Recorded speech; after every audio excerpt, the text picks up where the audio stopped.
হযরতে আব্দুল্লাহ ইবনে মুবারক রাহমাতুল্লাহ আলাইহি একবার একটি বদকার লোক তারই সাহায্যে থাকতে লাগলো। কিছুদিন পর সে বিদায় নিলে তিনি বলে রোদন করতে লাগলেন।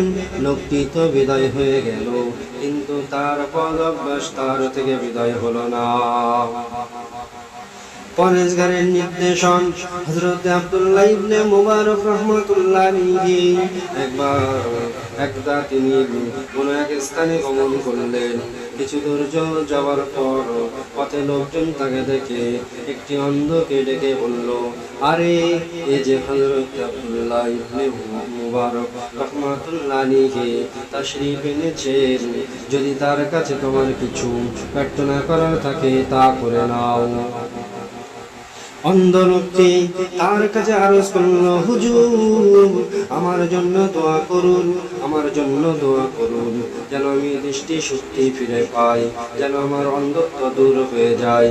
তিনি লোকটির জন্য দোয়া করলেন। আল্লাহর রহমতে সঙ্গে সঙ্গে লোকটির দৃষ্টি শক্তি ফিরে এলো। আল্লাহ রাব্বুল আলামিনের রহমতে ওই ব্যক্তিটার দৃষ্টি শক্তি ফিরে এলো।